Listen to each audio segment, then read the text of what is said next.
Good morning વિદ્યાર્થી મિત્રો, કેમ છો બધા? મજામાં?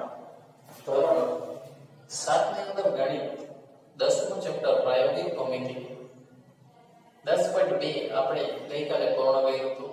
10.3 આજે શરૂ કરવાનું છે, જેની અંદર આપણે અલગ અલગ માપના ત્રિકોણની રચના કરવાની છે.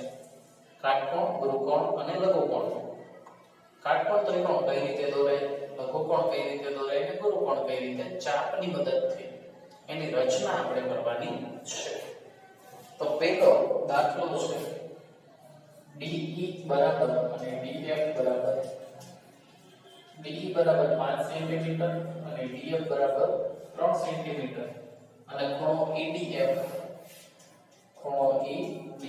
બરાબર 90 ડિગ્રી થાય તેવો ત્રિકોણ DEF રચો. તેવો ત્રિકોણ EDF રચવાનો છે, અથવા DEF ત્રિકોણનું નામ આપણે ગમે તે આપી શકીએ.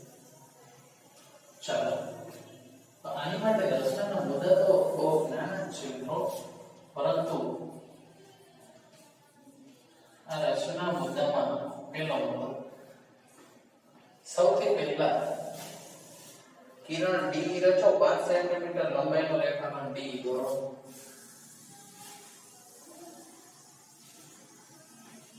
સેન્ટીમીટર લંબાઈનો રેખાખંડ DE દોરો. કઈ રીતે દોરવાનો? D બિંદુથી એક કિરણ દોરી 5 સેન્ટીમીટર પરિક્રમા અણી અહીંયા રાખીને પેન્સિલથી 5 સેન્ટીમીટરની એક ચાપ મારવાની. જ્યાં તે આવે ત્યાં E નામ આપવાનું. આ 5 સેન્ટીમીટરની રેખાખંડ DE છે. સમજ્યા? D બિંદુ લઈને ત્યાંથી પરિક્રમા માપ લઈ આ કિરણ ઉપર એક ચાપ મારો અને E બિંદુ જ્યાં આવે ત્યાં DE બરાબર 5 સેન્ટીમીટર છે. સમજ્યા ને? હવે માપપટ્ટીને પરિકર વડે D ના D બિંદુએ DA લંબ રચો. બીજું મુદ્રામાં લખવાનું. માપપટ્ટી અને પરિકરની મદદથી અથવા પરિકર વડે શું કરવાનું છે? માપપટ્ટી અને પરિકર વડે DE ના D બિંદુએ DA લંબ રચો. રેખાખંડ DE ના D બિંદુએથી બરાબર, રેખાખંડ DE ના D બિંદુએથી DA લંબ રચો, જેથી EDA 90 થાય.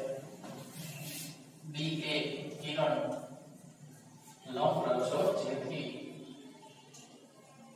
EDA, જેથી ખૂણો EDA બરાબર 90 ડિગ્રી થાય.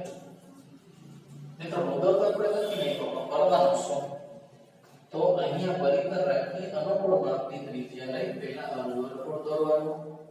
અનુકૂળ માપની ત્રિજ્યા લેવાની, એ જ ત્રિજ્યા લઈ આ બિંદુએ અણી રાખીને એક ચાપ અહીંયા મારો, એ જ માપની ચાપ અહીંયા મારો, એ જ માપની ચાપ અહીંયા મારશો તો આને લંબાવતા આ 60 60 ને 60 180 ના ખૂણા થશે. હવે આ 60 આ 60 આ બંને 60 છે, આટલી જ ચાપ લઈ એક ત્રિજ્યા અહીંયા મારો, એક ચાપ અહીંયા મારો અને આને તમે જોડશો તો DA કિરણ થશે. સમજ્યા? અને આ ખૂણો 90 થશે, કારણ કે આ 60 આ 30 એટલે ટોટલ 90 થાય. આ 30 અને આ 60 આને લંબાવશો તો આ પણ 90 થશે. આને કહેવાય લંબ દ્વિભાજક, જે આપણે પહેલા છઠ્ઠા ધોરણમાં ભણી ગયા. લંબ દ્વિભાજક. સમજ્યા મિત્રો? તો DA કિરણ રચ્યો આપણે. હવે ત્રીજો મુદ્દો, માપપટ્ટીને પરિકર વડે DA ઉપર DF બરાબર 3 સેન્ટીમીટર થાય તેવું બિંદુ F મેળવો. આ મુદ્દા બહુ નાના છે, પરંતુ આપણે પહેલા શીખી ગયા છીએ. માપપટ્ટી અને પરિકર વડે DF બરાબર 3 સેન્ટીમીટર થાય તેવું DA કિરણ પર બિંદુ F મેળવો. તો આપણે 3 સેન્ટીમીટર નું માપ લઈ D ઉપર રાખીને એક ચાપ મારવાની.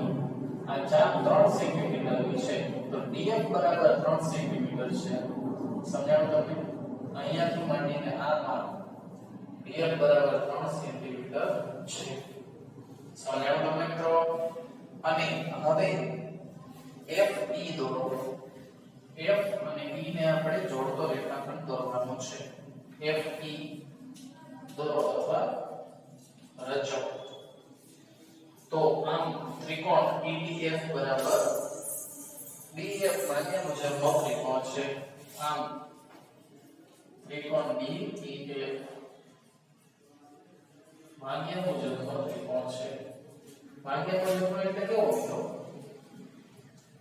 ભાગ્યા મુજબનો એટલે કે DE 5 DF 3 અને આખો ત્રિકોણ કાટકોણ આ ભાગ્યા મુજબનો ત્રિકોણ એની રચના કરી ફરીથી એકવાર શું કર્યું એક કિરણ દોર્યું એમાં 5 સેન્ટીમીટર નું માપ લઈ ચાપ મારી તો D રેખાખંડ 5 સેન્ટીમીટર D ને કેન્દ્ર લઈ એક અનુકૂળ ત્રિજ્યા મારી એમાં 3 વિભાગ કર્યા જે 60 60 ના ગુણાંક આ 60 નો છે એમાં 2 વિભાગ કર્યા એટલે 30 ને 60 90 એટલે કાટકોણ વેચો DA D ને કેન્દ્ર લઈ F સુધી ચાપ મારી તો DF બરાબર 3 સેન્ટીમીટર અને FE રેચો એટલે આ ત્રિકોણ કાટકોણ ત્રિકોણ ભાગીય ત્રિકોણ છે ખૂબ જ સરળ રચના છે મિત્રો બરાબર કાટકોણ ત્રિકોણની રચના કઈ રીતે કરવી એ કહ્યું છે આપણે બરાબર તો આ પેલી રચના છે સ્વાધ્યાય 10.3 ની તમારે રફ અને પાકી બંનેમાં એક વાર ફરજિયાત જો ના આવડે તો બે વાર પણ લખી શકો છો જ્યાં સુધી ના આવડે ત્યાં સુધી આ રચના દોરવાની છે બરાબર જેટલું દોરશો એટલું આવડશે આળસ કરશો તો આમાં કંઈ પણ ખબર નહીં પડે મિત્રો રચનાના મુદ્દા તમારે જ શીખવાના છે ચાલો તો મળશો તો નેક્સ્ટ વિડીયોમાં ત્યાં સુધી બધા જ મિત્રો રહો સુરક્ષિત રહો થેન્ક યુ